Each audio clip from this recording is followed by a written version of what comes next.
मनीष पांडे जरा जवाब दीजिएगा।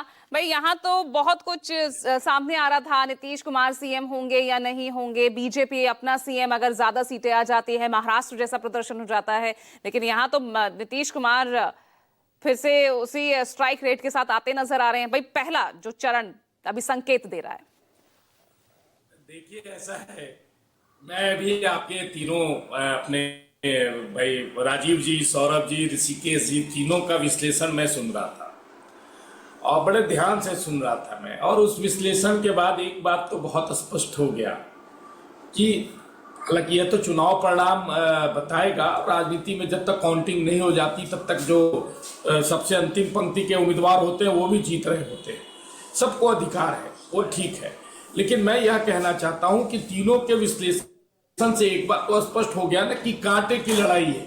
जो इन लोगों ने कहा सारा नेक टू नेक है, ऐसी बातें सामने आई। देखिए एक बात मैं यहाँ पर कहना चाहूंगा कि यह तो इस विश्लेषण से स्पष्ट है ना कि बिहार में 20 वर्षों के बाद भी सरकार के खिलाफ कोई एंटी इनकम्बेंसी नहीं है, यह तो स्पष्ट हो गया। अब आइए योजनाओं की बात।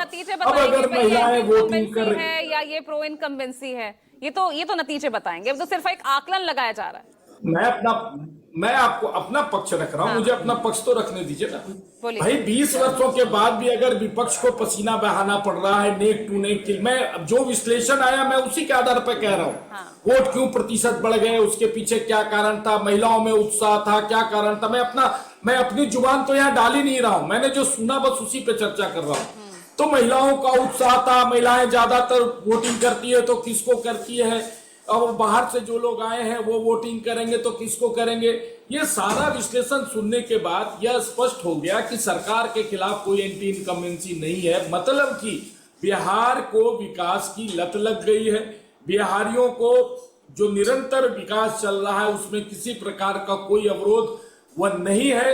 और यह भी स्पष्ट हो गया कि बिहारियों को नीतीश जी से कम विश्वास तेजस्वी जी पर है। कौन मुख्यमंत्री बनेगा कौन नहीं बनेगा, ये देखिए हमारे घर की बात है। वह अब ठीक है, नैरेटिव गढ़ने की बात है, अभी भी चलता रहेगा। वो जब तक मुख्यमंत्री शपथ नहीं ले लेंगे यह विषय समाप्त नहीं होगा।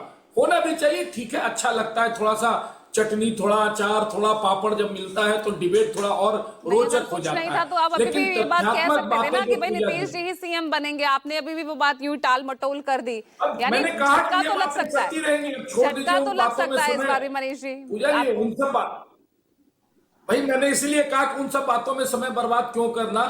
मैं इतना जरूर कहूंगा कि पहले फर्स्ट फेज में जो वोटिंग हुई है उस वोटिंग ने यह स्पष्ट कर दिया है कि अच्छा। और एक चीज और मैं पूजा जी कहना चाहूंगा, देखिए दिक्कत क्या है महागठबंधन की।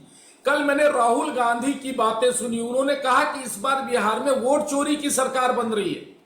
सबसे महत्वपूर्ण बात यह है, तेजस्वी कुछ और कह रहे हैं, आपको तो उनका भी जो बयान सुनाना चाहिए था लेकिन आपने सुनाया नहीं। राहुल गांधी ने कहा कि इस बार वोट चोरी की सरकार बन रही है। मतलब राहुल गांधी मान चुके हैं कि यहां पर एनडीए की सरकार बन रही है। अब वोट चोरी से बन रही है कि प्रशासनिक धमक से बन रही है कि चुनाव आयोग को मिलाकर बन रही है, यह सब विमर्श का विषय हो सकता है। लेकिन राहुल गांधी ने जो कहा कि वोट चोरी की सरकार बन रही है, यानी कि वो मान लिए कि इस बार एनडीए की सरकार बन रही है। महाराष्ट्र के लिए रखा, कर्नाटक के लिए रखा, हरियाणा के लिए रखा। पूजा जी मैंने कहा स्पष्ट रूप से, देखिए वो कुछ तो लोग कहेंगे, लोगों का काम है कहना छोड़ो इन बेकार की बातों में कहीं बीत न जाए रहना पूजा जी। लेकिन इतना स्पष्ट है कि जो वोट पड़े हैं पहले चरण के वो सारे वोट एनडीए के फेवर के पड़े हैं। और दूसरे चरण में जो हमारे सम्राट चौधरी जी का 100 सीटों पर, आकलन तो ये भी सामने आ रहा है ना कि यहाँ पर जो तीसरा विकल्प जो जनसुराज बनकर उभर रहा है वो भी नुकसान आपके गठबंधन को पहुंचा रहा है। बहुत अच्छी बातें कही पूजा जी। अब सच्चाई है कि पूरे विमर्श में आप जब तक, अब जैसे सवर्ण वोटों की बात हो रही थी, अब देखिए ये सारी बातें जो है मुझे लगता है कि अब ये परिणाम के बाद ही इस पर हम लोग चर्चा करेंगे। लेकिन सवर्ण वोटों के बिखराव की बात आ रही है, यह ठीक उसी प्रकार से एक कहानी में उसके स्क्रिप्ट को जोरदार बनाने की बात है ताकि वह कहानी रोचक बने। तो आप तड़का ही लगा रहे हैं विवेक कुमार, विवेक जी।